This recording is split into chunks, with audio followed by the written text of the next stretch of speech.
자, 이제 후반부입니다. 어, 하나님 앞에 자신이 얼마나 죄인인가 깨닫고, 그리고 그 깨달은 데서 끝나는 것이 아니라, 이제 어떻게 해야 되냐. 하나님 앞에 기쁨이 회복되고, 즐거움이 회복되고, 하나님과의 교제가 회복되어야 합니다. 그러면 그것으로 회개가 끝이냐? 아니에요. 또 이제 세 번째 단계로 나아가야 되는데 구원을 간구하는 겁니다. 이제 즐거움이 회복되고 기쁨이 회복되고 하나님과의 교제가 회복되었으면 이제 새로운 삶을 사는데 반드시 필요한 어떤 심령, 나의 영혼의 갱신을 간구해야 합니다. 그게 뭐냐? 바로 10절. 하나님이여, 내 속에 정한 마음을 창조하여 주옵소서. 여기 이 정한 마음을 창조해 달라고 하는데, 이 정한 마음이라고 하는 것은 단순히 깨끗한 마음, 정결한 마음만을 뜻하는 것이 아니라 어떤 내 속에 있는 이 범죄의 욕구, 사실 죄 중에서 잉태되고 엄마가 뱃속에서부터 나를 죄 중에서 태어나게 했거든요. 그러니까 우리는 자꾸 죄를 짓고 싶은 욕심이 생겨. 근데 그 욕심을 우리의 힘으로, 내 능력으로 물리칠 수 있냐? 그거를 물리칠 수가 없어요. 그래서 이 범죄의 욕구를 물리칠 정도의 능력이 필요한데 이 능력은 우리 인간의 능력으로는 불가능해. 누가 해주셔야 되냐? 하나님이 이 범죄의 욕구를 물리칠 수 있는 능력을 주셔야 돼. 그래서 여기에 보면 정한 마음을 뭐 해달라? 창조해달라라고 이야기하고 있어요. 이 창조라는 이 말은 어디에 나오는 말이냐? 창세기 1장 1절에 태초에 하나님이 천지를 창조하시니라. 히브리어로 보면 베레시트, 태초에, 바라, 베레시트 바라, 창조했다. 누가? 엘로힘. 베레시트 바라 엘로힘, 천지를 창조했다. 하샤마임 하아레츠. 하샤마임은 하늘, 그리고 하아레츠는 땅. 하나님은 이 천지를 무에서 유로 창조하셨어요. 그래서 이 창조라는 말은 무엇을 재료로 해서 만드는 것이 아니라 무에서 유로 창조하는 것을 알아라고 얘기해요. 즉, 나는 내 스스로 나를 어떤 죄의 욕심을 이길 만한 능력이 있냐? 전혀 없어. 근데 그 이기려면 뭐가 있어야 되냐? 하나님이, 성령이 내게 그 능력을 그냥 무에서 유로 주셔야지만 돼. 그래야 내가 죄를 읽을 수 있는 능력이 생긴다. 이 말이에요. 그래서 다윗은 과감하게 10절에서 하나님이요. 하나님은 전지전능한 하나님이죠. 내 속에 죄를 이길 만한 능력이 전혀 없는데 이런 죄를 이겨낼 수 있는 능력을 만들어 주옵소서라고 기도하고 있는 거예요. 왜 이게 필요합니까? 내가 이제 새로운 삶을 살아야 되는데 내 능력으로 안 되니까. 그리고 또 뭐라고 이야기합니까? 내 안에 정직한 영을 새롭게 해달라라고 이야기해요. 우리가 구약 성경 스가랴서 4장 6절에 보면 이런 말씀이 나와요. 이는 힘으로 되지 아니하며 능으로 되지 아니하고 오직 나의 신으로 되느니라 라고 돼 있어요. 이 스가랴서 4장 6절은 어떤 이 금초대와 그다음에 그 관유, 그 기름이 공급되는 어떤 그 촛대의 환상인데 이 기름이 관을 통해서 촛대에 공급되어야 하지만 그 촛대에 불이 꺼지지 않냐고 붙어 있을 수가 있어. 만일에 기름이 공급되지 아니하면 아무리 촛대가 화려하게 생겼어도 불을 밝힐 수가 없어. 뭐가 필요하냐? 기름이 필요해. 그러면서 나오는 말이 힘으로 되지 아니하며 능으로 되지 아니하고 오직 나의 신으로 되느니라. 우리는 세상의 빛이에요. 등대로서 빛을 발해야 될 자들이야. 근데 내가 갖고 있는 능력, 내가 갖고 있는 힘으로 이 세상에서 빛을 발할 수 있냐? 절대 되지 않아. 이게 되려면 어떻게 해야 되냐? 하나님이 내 속에 능력을, 빛을 발할 수 있는 능력을, 힘을 주셔야 돼. 이건 사람 힘으로 되는 게 아니야. 사람의 능으로 되는 게 아니야. 오직 나의 신, 성령으로 말미암아 가능한 일이라 이 말이에요. 그래서 스가랴서 4장 6절에 이는 힘으로 되지 아니하며 능으로 되지 아니하고 오직 나의 신으로 되느니라. 이것을 알고 있는 다윗은 뭐라고 기도하냐? 하나님이여, 내 속에 정한 마음을 창조하시고 성령의 기름을 부어주셔서 내가 이 세상에 빛을 발하는 등대의 역할을 감당할 수 있도록 이러한 새로운 삶을 살 수 있도록 나에게 정한 마음을 창조하여 주옵소서라고 기도하고 있는 거예요. 갈라디아서 5장 16절, 17절에 보게 되면 성령의 9가지 열매가 나오죠. 우리가 사랑과 희락과 화평과 오래 참음과 자비와 양성과 충성과 온유와 절제. 이게 성령의 열매인데 이 성령의 열매를 우리의 능력, 의지, 노력을 할 수 있냐? 절대 안 돼. 이게 되기 위해서는 어떻게 해야 되냐? 성령님이 내 안에 어떤 힘을, 능력을 주셔야 돼. 그래서 어떻게 해야 되냐? 갈라디아서 5장 16절에 보면 내가 이르노니 너희는 뭐 해라? 성령을 쫓아 행하라. 그리하면 너의 육체의 욕심을 이루지 아니하리라.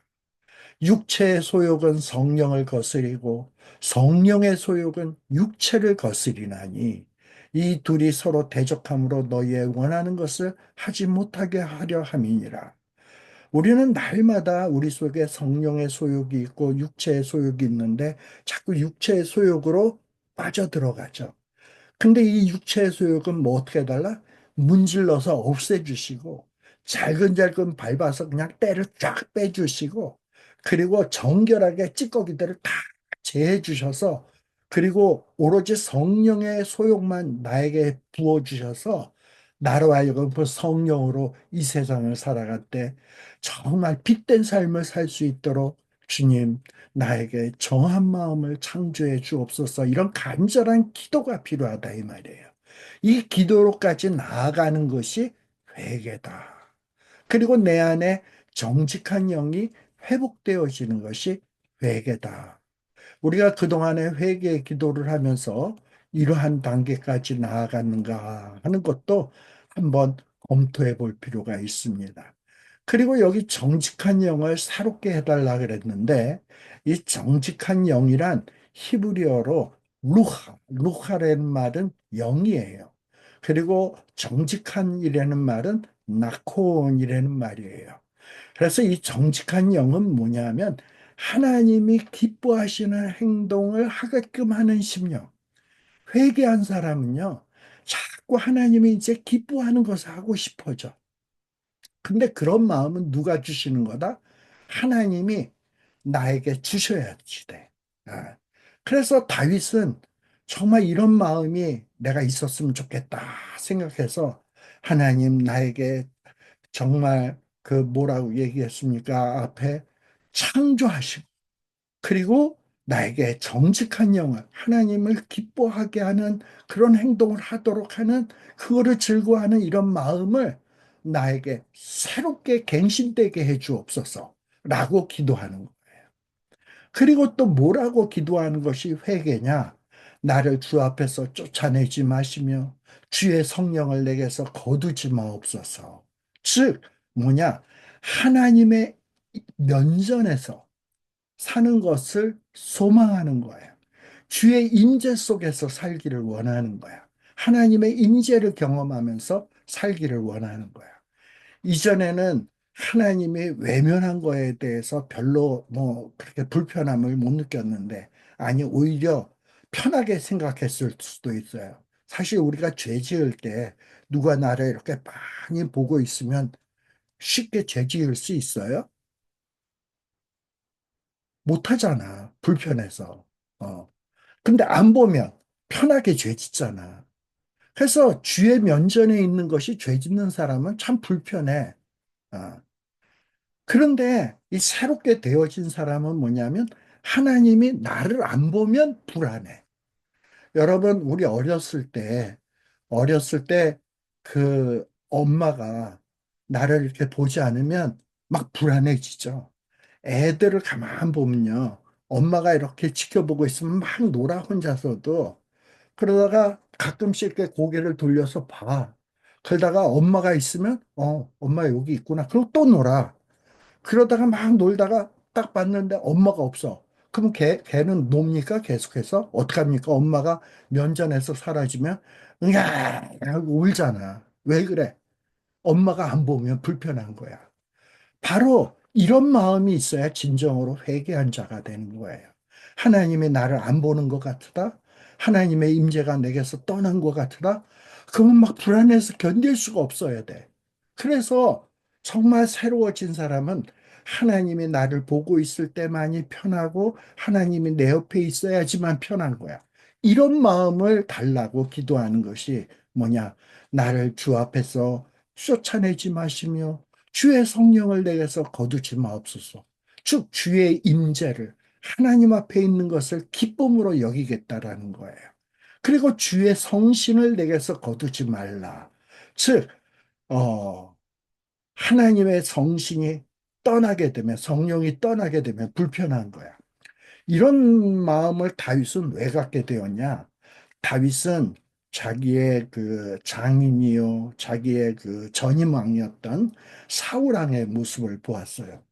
사울 왕도 한때는 성령의 능력을 체험했던 자야.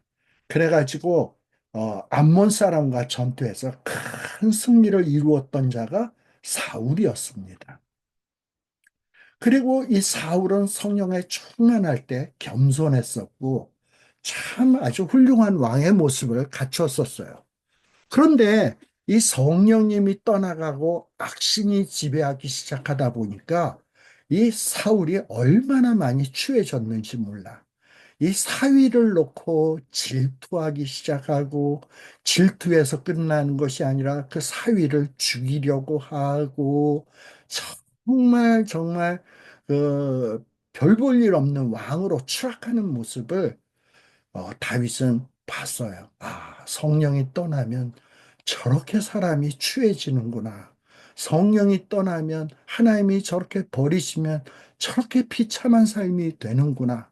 라는 것을 다윗은 익히 알고 있었던 터입니다.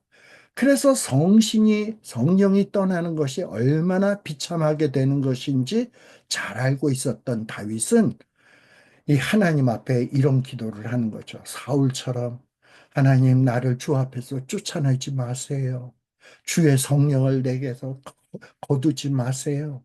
하고 간절히 기도하고 있는 거예요. 과연 저와 여러분들은 우리의 삶 속에서 성령이 내 안에 내주하시고 나를 주관하시고 이것이 정말 필요하거나 간절히 원하고 있나요? 진정으로 회개했다면 이런 성령의 소중함, 하나님의 임재의 소중함을 절실하게 깨닫는 거예요. 나의 회개가 과연 올바른 회개였는지, 그냥 겉으로만 회개였는지 하는 것을 깨닫는 중요한 시금석이 뭐냐? 하나님 앞에 있다는 것을 정말 내가 기뻐하고 있는가? 성령님이 나를 지배하고 있는 것을 내가 기쁨으로 여기고 있는가를 생각해 보면 내가 한 회개가 참된 회개인지 거짓된 회개인지 입만으로 나불거린 회개인지를 깨달아 알 수 있는 중요한 시금석이 된다라는 것을 여러분이 꼭 기억하셨으면 좋겠습니다. 그리고 또 뭐냐? 진정으로 회개한 사람은 또 어떻게 기도를 하느냐? 주의 구원의 즐거움을 내게 회복시키시고 자원하는 영으로 나를 붙드소서. 어떻게 보면 요 12절의 강구는 11절의 강구보다 더 진전된 것이다. 좀 더 적극적인 것이다. 라는 것을 적극적인 것이다라고 할 수 있어요. 11절의 강구는 뭐였습니까? 뭘 구한다? 주의 임재가 필요하다. 성령님이 내주했으면 좋겠다. 그것이 기쁘다. 이게 11절의 간구였어요. 근데 이게 이루어졌을 때만이 뭐가 이루어질 수 있다? 구원의 즐거움이 회복되고, 그리고 자원하는 영이 생겨나기 시작을 해요. 구원의 즐거움이 회복시킨다는 말이 뭐냐? 하나님과 화목하고 교제할 때 얻을 수 있는 기쁨이에요. 진정으로 회개한 자는 내 기도하는 이 시간 그때가 가장 귀하다. 진정으로 회개한 사람은 기도하는 시간이 가장 귀하고 기쁜 시간이 돼요. 근데 진정으로 회개하지 않은 사람은 기도하다 보면 무슨 말로 기도해야 되는지, 또 교회에서 통성으로 기도하는 시간이 길게 되면 이게 통성의 기도가 왜 이렇게 길어? 기도하는 시간이 왜 이렇게 답답해? 이렇게 된다 이 말이야. 근데 진정으로 회개하고 영이 회복되고 주의 임재의 소중함을 깨닫게 되고 성령님이 내주하는 사람 막 기도하는 시간이 기쁘고 즐겁다라는 거예요. 이게 바로 구원의 즐거움을 회복하는 거예요. 이게 바로 새로운 삶을 살아가는데 꼭 필요한 원동력입니다. 바로 회개한 사람에게는 이런 원동력이 생겨요. 그리고 또 뭐냐, 회복시킨다 그랬는데, 이 회복시킨다라는 말은 히브리어로 하시바, 히브리어의 원형은 슈브라는 말을 쓰는데, 슈브라는 말은 돌이킨다라는 말이에요. 원래의 상대로 되돌이키는 행동을 가리켜요. 다윗은 어렸을 때 이 구원의 즐거움을 갖고 있었어. 그래서 양을 치면서 비록 자기가 목자지만 양들을 먹이고 있지만 그가 성령에 충만할 때는 양을 치면서도 자기가 목자가 아니라 여호와가 나의 목자시니 내가 부족함이 없으리로다. 그가 나를 푸른 초장으로 쉴 만한 물가로 인도하시는도다. 이런 기쁨의 시간을 가졌던 데가 있거든. 바로 그걸 생각하면서 하나님, 내가 그때 구원의 즐거움으로 하나님과 교제하는 것을 기뻐하고 즐거워하고 여호와가 나의 목자신 것을 기뻐했는데 내가 바세바와 범죄함으로 그 기쁨을 다 잃어버렸네. 그 기쁨을 다시금 회복시켜 주세요. 주의 구원의 즐거움을 내게 회복시켜 주세요. 그리고 이제는 나에게 뭘 달라? 자원하는 영으로 나를 붙드소서. 자원한다라는 말은 히브리어로 네디바라는 말인데요. 재촉한다, 지원한다, 아낌없이 바치다라는 뜻. 그래서 그 나다브라는 에서 파생된 형용사예요. 즉, 이 말의 뜻은 뭐냐? 어떤 억지가 아닌 기쁨으로 하나님의 뜻에 순종할 수 있는 마음의 상태. 즉, 하나님의 뜻을 순종하는 것이 기뻐. 하나님은 너 이거 해라 그랬을 때, 에이씨, 왜 나만 하라 그래? 아, 왜 봉사를 나만 하라 그래? 왜 나에게만 전도하라 그래? 왜 나에게만 착하게 살라 그래? 남들 다 안 그러는데 그게 아니라 힘들고 어려워도 하나님의 너가 주 뜻대로 살아라. 내가 가려는 곳으로 가라. 네가 하기 싫어도 이 일을 해라. 할 때 하나님 나 같은 자에게 이런 명령을 주시다니 이러한 사명을 주시다니 나에게 이런 콜링을 주시다니 하나님 너무너무 감사합니다. 이 보잘것없는 나를 이렇게 귀하게 여겨주시니 감사합니다. 이러면서 기쁨으로 하나님의 뜻에 순종할 수 있는 마음의 상태. 이게 뭐냐 하면은 자원하는 심령이야. 그래서 교회에서 봉사할 때도 뭐 자원해서 봉사하는 게 기뻐. 힘든 일이 아닌 거야. 왜 나만 식사 봉사하라 그래? 나만 청소하라 그래? 왜 나만 중보기도 하라 그래?가 아니라 그 일하는 게 기쁜 거야. 이게 누구의 모습이다? 진정으로 회개해서 주의 구원의 즐거움이 회복된 사람의 모습인 거예요. 이게 회개한 자의 모습이야. 그렇다면 우리가 그동안에 진정한 회개를 했었나?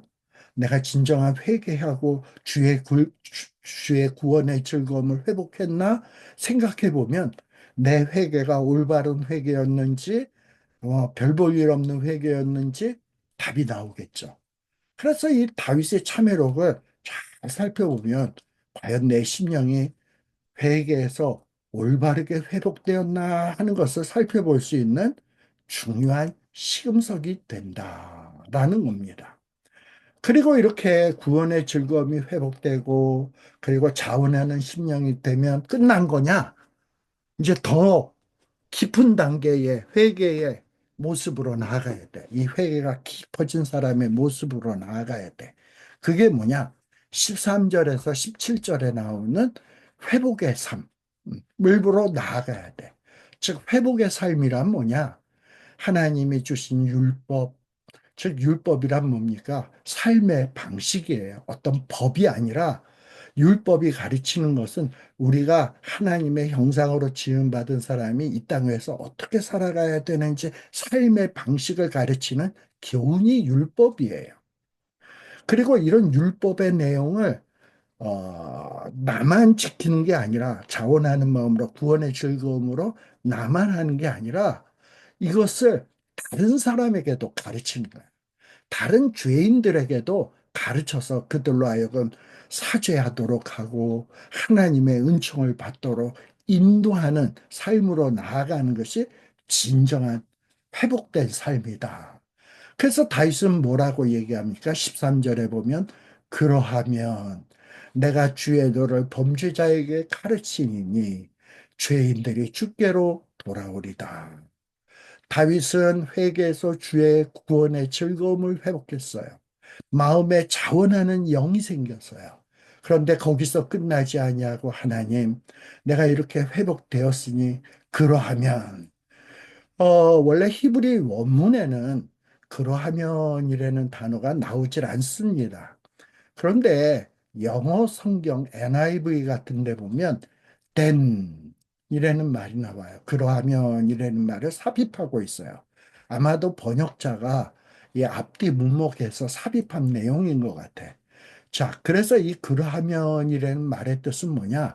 이렇게 구원의 즐거움이 회복되었을 때, 그리고 자원하는 영이 생겼을 때에 성취될 수 있는 것이 뭐냐? 자기가 지키고 있는 주의도를 자기만 지키는 것이 아니라 가르치는 단계로 나아가게 된다는 거예요. 그리고 죄인들을 주께로 돌이키는 단계로 나아가게 된다라는 거예요. 그게 뭐냐? 그러하면 하나님 주의 구원의 즐거움을 나에게 회복시키시고 주의 영을 새롭게 하여 주옵소서. 해서 뭐 구원의 즐거움이 회복됐어. 영이 자원하는 영이 생겼어. 끝. 이게 아니라 그렇게 되었으면 이제 뭐 해야 되냐? 나에게서만 끝나지 말고 나아가서 야, 내가 이렇게 회개했더니 이런 기쁨이 생겼어. 이런 구원의 즐거움이 있어. 그리고 나에게 하나님의 일을 하면서 자원하는 마음이 생겼거든. 너도 이거 한번 경험했으면 좋겠다. 그러면서 하나님의 말씀을 막 가르치는 거야. 그러다 보면 또 하나님이 나단 선지자를 다윗에게 보냈던 것처럼 내가 말씀을 증거할 때 이제 그때는 내가 나단 선지자가 되는 거지. 막 죄인들에게 죄를 지적해주고 그들에게 복음을 전파하다 보면 하나님이 역사하셔서 그 죄인들도 회개하게 만들고 하나님께 돌아오도록 만들고 구원의 즐거움을 회복하게 하고 자원하는 영을 막 주시게 된단 말이지. 바로 이런 역사가 나타나는 데까지 나아가야 진정한 회개를 하는 것이다. 라는 겁니다. 그래서 죄 용서를 받은 사람, 사죄의 은총을 받은 사람에게서 표출될 수밖에 없는 자연스러운 결과가 뭐냐? 어떤 용서함을 받고 개인적인 기쁨으로 만족하는 데서 끝나는 게 아니라 뭔가 지금도 범죄에서 영적으로 고통당하는 죄인들에게 고통에서 벗어날 수 있는 방법을 가르치고 앞으로 어떻게 살아가야 참다운 인생다운 삶을 살지 새로운 삶의 방향을 제시해주는 삶으로 나아가는 이 삶이 돼야 이것이 진정으로 회개한 자다. 여기에서 주의 도를 가르치리니라고 했는데 주의 도란 뭐냐? 주님이 기뻐하는 삶의 방식, 삶의 지침, 이걸 가리키는 게 바로 율법이야. 하나님의 말씀이야. 말씀을 가르치는 거야. 그렇게 가르치다 보면요. 놀라운 역사가 나타나요. 성령님이 내게 임재했고 주님이 나를 성령님이 내 속에서 내재하고 하나님이 나와 임재하는 상태에서 내가 막 말씀을 가르치다 보면 막 죄인들이 눈물을 뚝뚝 흘리고 죽게 돌아오는 역사들이 나타나요. 왜? 하나님의 능력이 함께하기 때문에 가능한 거예요. 하나님 앞에 막 돌아오는 역사가 나타나는 겁니다. 그래서 우리는 단순히 회개해서 나만 용서받는 데서 끝나는 것이 회개가 아니라 내가 정말 용서해서 기쁨을 회복했다면 그러한 기쁨을 남에게도 소개하고 그들도 그러한 기쁨의 상태로 돌아오도록 하는 것이 이게 참된 회개다라고 이야기하는 겁니다. 그리고 이렇게 참된 회개한 사람에게 또 나타나는 현상은 뭐냐? 하나님을 찬양하게 되는 거예요. 하나님이여 나의 구원의 하나님이여 피 흘린 죄에서 나를 건지소서. 다윗은 이제 뭘 깨달았냐? 내가 용서를 빌었더니 하나님이 구원해 주셨구나. 피 흘린 죄에서 나를 건지셨구나. 근데 이걸 다시 한번 확인하는 의미에서 14절에 이야기하고 있는 거예요. 하나님이여. 하나님이야말로 내가 죄를 회개할 때 구원해 주신 하나님입니다. 피 흘린 죄에서 나를 건지신 분입니다. 앞으로도 내가 회개할 때 이러한 역사를 하여 주옵소서. 그렇게 해서 내가 하나님과 교제하고 구원의 즐거움으로 살아가고 사람을 가르쳐서 죄에서 돌이키게 하는 이런 삶을 살다 보면 내가 그것을 보고 내 혀가 주의 의를 높이 부르리다. 즉 무슨 얘기냐? 회개한 다음에 그 구원의 기쁨을 그리고 그 구원의 기쁨을 증거해서 다시금 회개해서 돌아와서 그 구원의 기쁨을 회복한 자들과 함께 구원하신 하나님의 의를 찬양하겠다라는 것. 그것을 다짐하는 내용이 14절입니다. 그래서 정말 회개한 자는 막 이렇게 하나님 앞에 찬양을 할 수밖에 없는 거예요. 징벌을 면하고 죄를 지어서 징벌받다가 징벌을 면하고 사죄의 은총을 받는다면 이것은 그의 공로 때문이 아니라 하나님이 그에게 허락하신 자비, 긍휼, 의 때문이에요. 이것을 절실하게 깨달은 사람은 아, 내가 이 회복된 것은 하나님의 의 때문이야. 자비 때문이야. 긍휼 때문이야. 나에게서 나온 것이 아니야. 정말 하나님 때문에 내가 이렇게 기쁨을 회복할 수밖에 없었어. 그래가지고 하나님을 찬양하게 되는 거예요. 우리 찬송가에 또 보면은 나 같은 죄인 살리신 그 은혜 고마워 하는 찬송하잖아요. 그 찬송가를 지은 사람은 어떤 사람이었습니까? 그 어메이징 그레이스를 찬송한 사람은 원래 노예 사냥꾼이었어요. 이 노예들을 잡아다가 팔아먹고 정말 사람들을 무건 취급하면서 학대하던 그런 사람인데 예수를 믿고 용서받고 하나님의 자녀가 된 다음에는 그 하나님의 은총을 생각하면서 나 같은 죄인 살리신 그 은혜 고마워하면서 눈물로 찬양하면서 그 어메이징 그레이스를 작사하게 되었던 것입니다. 그래서 이렇게 진정으로 회개한 사람에게 반드시 뒤따르는 것이 뭐냐? 찬양이에요. 하나님의 은총, 은혜, 자비하심, 긍휼하심, 그리고 하나님의 인자하심을 생각하면서 찬양할 수밖에 없다. 과연 그러한 찬양이 우리에게 있는가 생각할 때 내가 진정으로 회개했는가 하는 것을 생각해 볼 수 있어요. 15절에도 마찬가지예요. 주여 내 입술을 열어주소서. 구원의 기쁨을 회복했어요. 자원하는 영이 생겼어요. 하나님의 은총에 대한 깨달음이 있어요. 그럼 뭐예요? 찬양하고 싶어서 미치겠어. 입술을 열어주소서. 내 입이 주를 찬송하여 보리이다. 그러면서 하나님을 찬양하는 삶을 살겠다라고 결심하게 되는 거야. 이게 다윗의 모습이야. 이런 모습이 우리에게 있느냐 이 말이에요. 또한 요 16절에서 17절에는 조금 다른 내용이 나오는데, 주께서는 제사를 원치 않으시고 번제를 기뻐하지 아니하시하니 그렇지 아니하면 내가 드렸으리이다. 하나님이 구하시는 제사는 상한 심령이라. 하나님이여 상하고 통회하는 마음을 주께서 멸시하지 아니하시리라. 이게 무슨 얘기냐?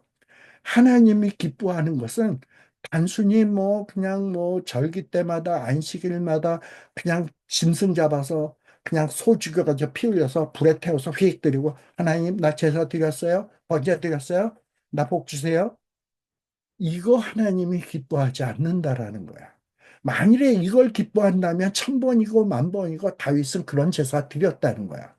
근데 다윗이 깨달아 한 것은, 하나님이 기뻐하는 것은 제사와 번제가 아니라, 하나님이 진정으로 기뻐하는 것은, 오라 우리가 서로 변론하자 할 때, 맞아요, 난 죄인이었어요, 죽어 마땅해요, 하나님의 벌받아 마땅해요, 천부여 의지없어서 손들고 옵니다 이러면서 하나님 앞에 상한 심령으로 나아가서, 주여 주의 면전에서 나를 쫓아내지 마시고 주의 성령을 내게서 거두지 마옵소서. 나에게 구원의 즐거움을 주시고 그리고 나에게 자원하는 영을 주사 하나님 앞에 나아가게 하여 주옵소서. 그리고 내 입술을 열어 주소서. 하나님을 찬양하게 하옵소서 하는 이런 간구가 단순히 입술로만 나불나불 거리면서 나오는 게 아니라, 내 속에 죄인임을 깨닫고 상한 심령이지만 속에서부터 우러나오는 간절함으로 기도하는 거야. 주의 성신을 거두지 마옵소서. 그리고 주의 면전에서 쫓아나지 마옵소서. 나에게 정직한 영을 창조하시고 나에게 그 정한 영을 새롭게 하소서. 이러면서 간절히 심령에서 우러나는 기쁨으로 기도하는 거야. 그리고 간절히 내가 이렇게 구원의 즐거움이 회복되면 내가 하나님의 도를 사람들에게 가르치리이다. 그리고 찬양하는 것을 기뻐하리이다 하면서 진심으로 하나님 앞에 간구하는 것. 이것을 하나님이 뭐 하신다? 이게 바로 하나님이 구하시는 제사다. 하나님이 구하시는 제사는 상한 심령이라. 하나님이여 상하고 통회하는 마음을 주께서 멸시하지 아니하시리이다 라고 다윗이 고백하고 있는 겁니다. 이런 마음으로 나아가야 된다라는 것입니다. 그리고 또 여기서만 끝나면 참다운 회개냐? 참 회개의 단계가 참 많죠. 이렇게 자기만 이렇게 회개하고 끝나는 게 아니라 공동체에 대한 책임도 깨닫고 공동체를 위해서 기도도 해야 돼요. 18절에 보면 다윗은, 이 회개한 다윗은 어떤 기도를 하기 시작하냐? 주의 은혜로 시온의 선을 행하시고 예루살렘의 성을 쌓으소서라고 기도하고 있어요. 다윗은 자기 개인이 용서받는 것에서 그치지 아니하고 어떤 자기가 속해 있는 공동체가 회복되고 번영되기 위해서 기도하고 있어요. 이게 회개한 자의 모습이야. 아, 주의 은혜로, 은택으로, 기뻐하시는 뜻대로라는 의미예요. 주의 기뻐하신 뜻대로 시온의 선을 행해 주세요. 예루살렘 성을 쌓아 주소서. 다윗이 왜 이런 기도를 하냐? 다윗이 바세바와 간통을 하고 우리아를 죽이고 끔찍한 죄들을 지었잖아요. 근데 그 죄악의 결과로 인해서 자기 죄 때문에, 자기가 왕인데 자기의 죄 때문에 자기의 다스림을 받는 백성들에게까지 혹 자기의 죄로 인해서 하나님이 징벌을 내리시지 않을까 하는 이런 염려를 하기 시작한 거야. 하나님, 제가 정말 끔찍한 죄를 지었어요. 근데 죄 때문에 저 시온 예루살렘 백성들에게 징계하지 마세요. 그들을 악으로 대하지 마세요. 그들을 보호해 주세요. 라고 기도하고 있는 거예요. 자기 죄 때문에 자기의 백성들이 하나님의 벌을 받지 않을까 염려하고 있는 거예요. 그래서 주의 은혜로 하나님이 기뻐하시는 대로 자기 때문에 시온에 벌을 내리지 마시고 뭐를 행해달라? 선을 행하시고 그리고 예루살렘의 성을 든든하게 쌓아서 보호해 주소서. 사실요, 다윗은 이 예루살렘을 점령하는 것이 수건의 사업이었어요. 다윗이 처음에 왕이 되었던 곳은 헤브론이었습니다. 그래서 헤브론에서 유다 지파만의 왕으로서 처음에 왕의 직위를 시작을 해요. 7년 동안 헤브론에서 왕 노릇하면서 어떻게 하면 저 예루살렘을 점령하고 모든 12지파의 왕이 될 수 있을까? 이게 늘 꿈이었어요. 그러다가 그 강력한 여부수족을 내쫓고 예루살렘 성을 점령을 했거든. 그럼에도 불구하고 여러 침략으로 인해서 예루살렘 성이 좀 부서진 부분이 있었던 것 같아. 그래서 다윗은 늘 마음속에 다시 이 예루살렘 성을 든든히 쌓았으면 좋겠다. 보강을 했으면 좋겠다. 이러고 있었는데 덜커덕 이 다윗이 죄를 지었거든. 예루살렘 성을 쌓았는데. 그래서 자기의 죄로 인해서 이 예루살렘 성이 무너진 상태로 계속 있으면 어떡하나. 하나님이 안 회복시켜주면 어떡하나. 불안했던 것 같아요. 그래서 다윗은 하나님 내가 바세바와 우리에게 죄를 범했지만 이 죄로 인해서 하나님 예루살렘 쌓는 일이 다시금 재건하는 일이 실패되지 않도록 하여 주옵소서 예루살렘 성을 쌓아주세요 라고 기도했던 거야. 근데 이런 간절한 기도가 언제 이루어지냐? 솔로몬 때에 이루어지게 돼요. 그래서 열왕기상 3장 1절에 보게 되면 솔로몬이 이 예루살렘 성을 다시금 쌓았다. 견고하게 쌓았다라는 기록이 나와 있어요. 그래서 이렇게 다윗은 자기의 죄 때문에 어떤 자기가 이 공동체를 위해서 하고 싶은 일이 실패되지 않을까. 그리고 이렇게 공동체를 사랑하는 마음이 생겨나게 된 거예요. 이렇게 진정으로 회개한 사람은요, 자기의 회개로 자기의 신앙생활로 만족하지 않는다니까 자기의 회개로 인해서 뭐까지 회복되기를 원하냐? 공동체가 건강하게 회복되기를 원하고 자기가 복음의 소식을 전해서 많은 죄인들이 돌아와서 든든한 하나님의 공동체가 회복되기를 원하는 거예요. 그리고 거기서 끝나지 아니하고 또 어찌 되느냐? 나머지 이제 마지막 절입니다. 마지막 절에 보면 그때가 뭡니까? 공동체가 회복되어지고 예루살렘 성이 곧 견고하게 쌓아졌을 때 주께서 의로운 제사를 기뻐하시며 번제와 온전한 번제를 드리리니 그때의 수소들이 주의 단에 드리워지리이다. 즉 무슨 얘기냐? 공동체가 회복된 후에 이 회복된 공동체와 함께 하나님 앞에 기뻐하는 제사를 드리는 것을 간절히 소망하는 모습이에요. 나만 회개해서 하나님 앞에 하나님 기뻐하는 제사, 상한 심령으로 드리는 제사를 드리는 게 아니라 나도 회복되고 내 이웃, 내 옆에 있는 권사님, 장로님, 집사님, 그리고 모든 성도들이 회복되어서 하나님의 기뻐하시는 거룩한 산제사를 드리는 그 예배, 은혜로운 예배를 소망하는 거예요. 그래서 하나님이 의로운 제사를 기뻐하시는데 그때 이 모든 공동체가 온전한 번제를 하나님 앞에 드리는 거예요. 그리고 우리를 위해서 십자가 위에서 죽으신 화목 제물이신 그 예수의 이름으로 하나님 앞에 예배를 드리는 이런 모습을 다윗은 소망하고 있는 거예요. 여러분, 저와 여러분들이 회개라는 것을 그동안 많이 했을 것입니다. 근데 이런 회개를 하면서 과연 이렇게 회개의 수준 높은 단계까지 가는 이런 회개를 했었나 하는 거를 곰곰이 한번 되돌이켜 보시기를 원해요. 그리고 되돌이켜 보면서 뭔가 내가 이 부분은 좀 미흡했던 것 같다라고 생각되시면 내가 다윗처럼 온전한 회개의 단계로 나아가지 못했구나. 그러면서 다시금 하나님 앞에 엎드려서 곰곰이 기도하세요. 하나님, 뭐라고 기도합니까? 시편 51편의 말씀을 여러분들이 묵상하셔야 돼. 뭐라고 기도하냐?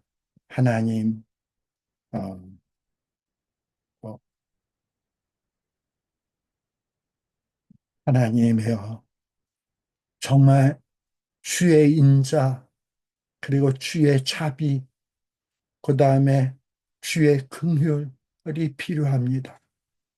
그걸, 그걸 통해서 내 죄가를 깨뜨리시고 도말하듯이 도말해 주시고, 그리고 내 죄악이, 그야말로 내 죄악이 사람들에게 해악을 끼치고 하나님의 형상으로 지음받았던 자들을 괴롭게 하고 했던 이 내 죄악을 말 같게 시키시며 발로 잘근잘근 밟듯이 그야말로 묵은 때를 뽑아내 주시고, 나의 죄를 불순물이 껴들여 있었던 그 용광로의 더러운 철에서 그 찌꺼기를 뽑아내듯이 내 죄악을 뽑아주시고, 그 썩어 문드러져가는 그 나병에서 그 더러운 것들을 뽑아내듯이 나를 깨끗하게 해주시고, 이런 은혜를 베풀어 주옵소서. 주님, 나는 정말 내 죄가를 합니다. 그러면서 보니까 내 지은 죄를 깨달아 알았단 말이죠. 그리고 이 죄가 항상 내 앞에서 나를 괴롭혔습니다. 근데 이 죄는 내가 사람들에게만 지은 게 아니라 하나님께 범죄한 것이었고 하나님의 목전에서 악을 행한 거였습니다. 정말 나는 죽어 마땅한 죄인이고 하나님이 나에게 아무리 정말 혹독한 징벌을 내리신다 하더라도 그건 의로운 재판이고 의로운 판단입니다. 그리고 이렇게 기도하다 보니까 하나님이 성령으로 내 죄들을 깨닫게 해준 거야. 맞아요. 나는 본질적으로 죄인입니다. 나는 정말 죄악 중에서 출생했고, 그리고 나는 죄 중에서 잉태했습니다. 내 능력으로는 이 죄의 문제를 극복할 수가 없습니다. 내 중심에 진실함을 원하오니 주의 성령이 내 중심에 들어오셔서 내가 얼마나 죄인이고 얼마나 본질적으로 무능한지 깨닫게 해주세요. 내 속에 지혜를 알게 해주세요. 라고 기도하는 거예요. 그리고 더 나아가서 뭐라고 기도해야 되냐?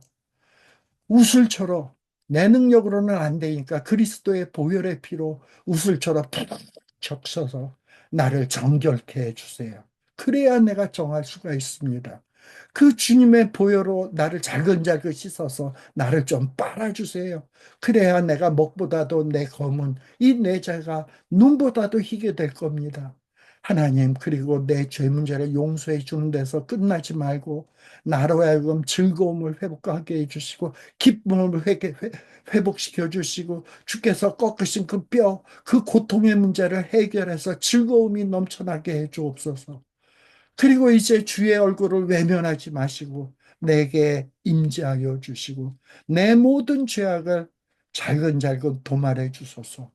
그리고 하나님 여기서 그치지 마시고 내 속에 내 능력으로 죄를 극복할 능력이 없는데 내 속에 정한 마음을 무에서 유로 창조해 주시고 내 안에 정직한 영을 다시금 새롭게 하여 주옵소서.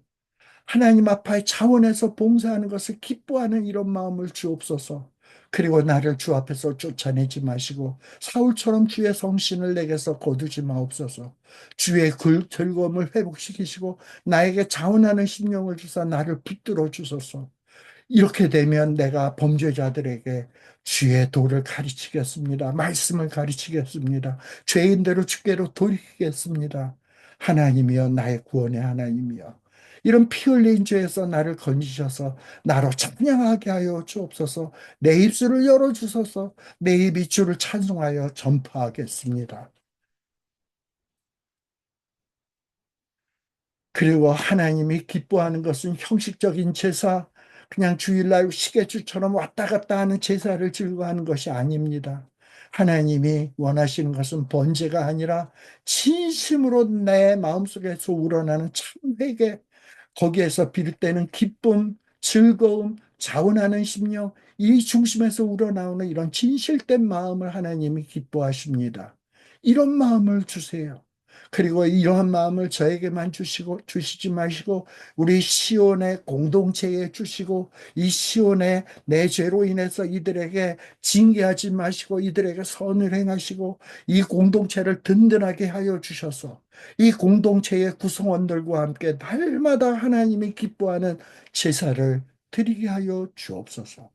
그리하여 주의 이름으로 예수님을 예수님을 우리의 화목 제물로 드리면서 기뻐하며 주 앞에 드리는 예배를 회복시켜 주옵소서.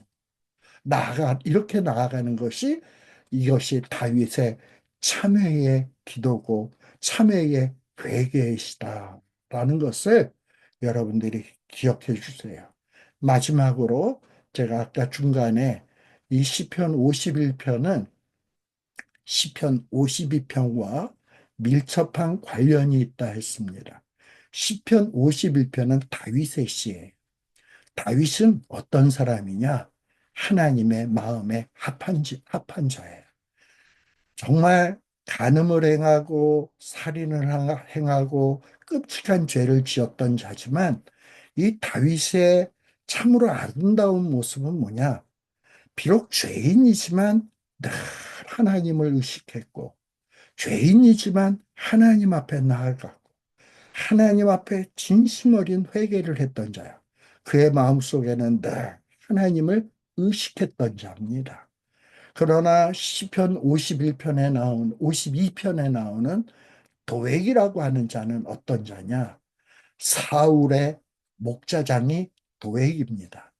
그리고 이 도액은 다윗을 무고하게 고발하고, 그리고 다윗을 도와주었던 아히멜렉이라고 하는 제사장을 고발을 해가지고, 그 제사장과 그 제사장의 집안 식구들을 85명이나 되는 사람을 도륙을 내었던 자예요.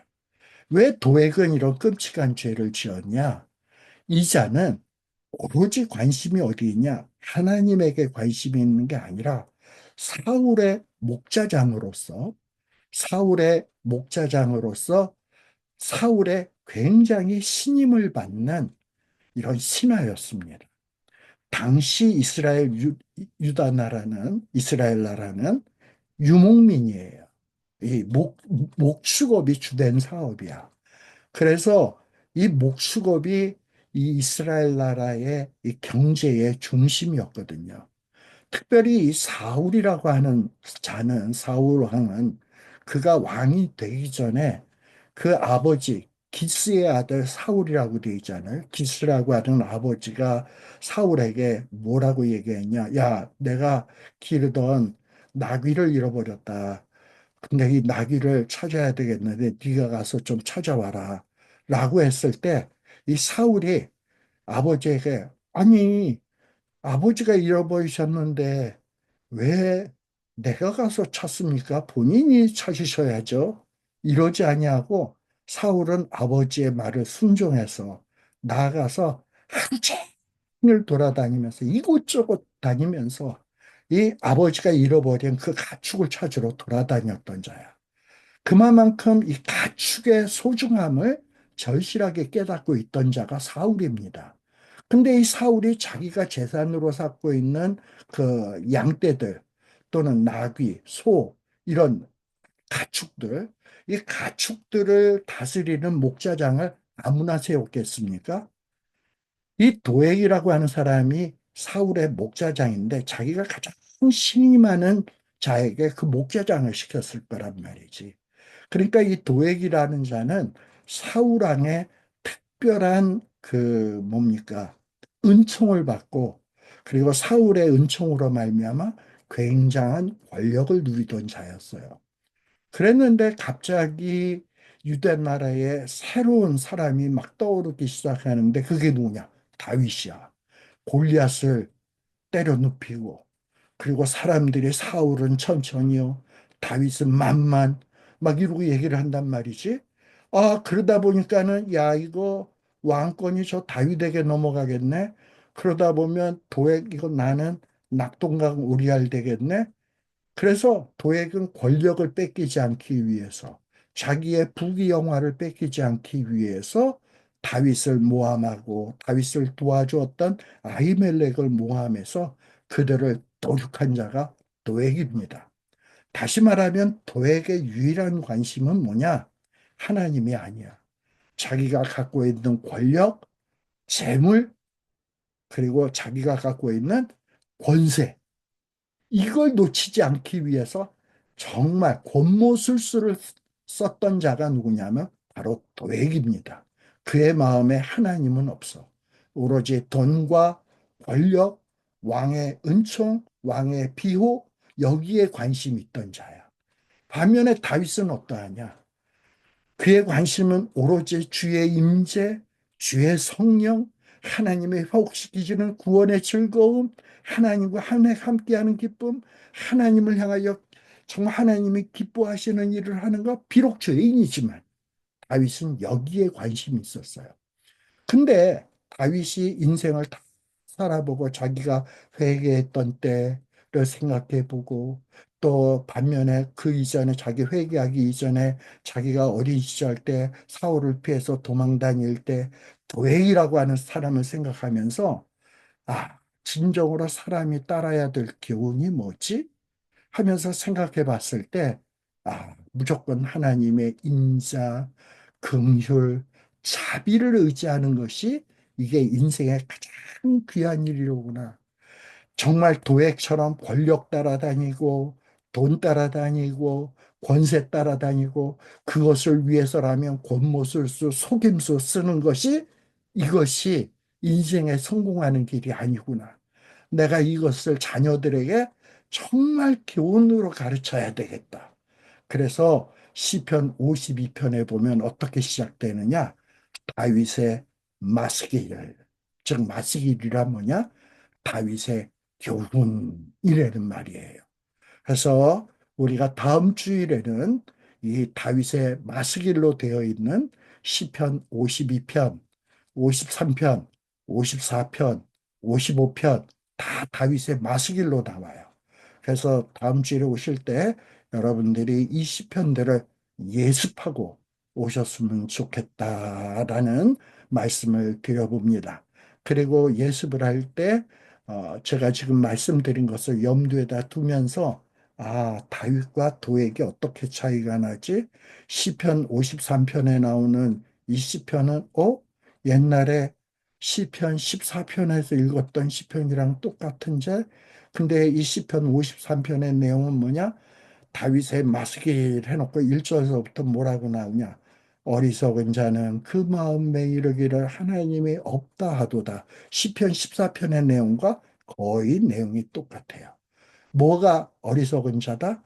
어리석은 자는 그 마음에 이르기를 하나님이 없다고 생각하는 자. 그러면 지혜로운 자는 누구예요? 다윗. 다윗은 시편 51편 3절에 뭐라고 얘기합니까? 내 중심에 하나님의 지혜를 깨닫게 하소서라고 기도하잖아. 지혜가 뭐냐? 하나님의 존재의 소중함, 임재의 소중함, 주의 성령님이 함께 하시는 것에 소중함을 깨닫는 것이 지혜예요. 늘 하나님을 의식하는 것이 중요하다라는 것을 아는 것이 지혜야. 그러나 어리석은 자들은 뭐냐? 하나님 생각 안 해. 권력, 힘, 돈, 이것만 생각해. 어리석은 자야. 그래서 시편 51편을 기초로 해서 52편, 53편, 54편, 55편은 이 시편 51편과 대조가 되는 성경이다.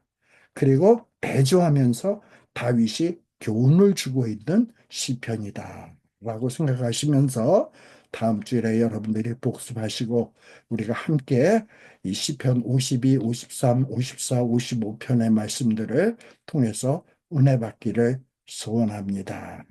이상으로서 오늘 성경 공부를 마치도록 하겠습니다. 시간이 많이 지났습니다. 안녕히 계세요.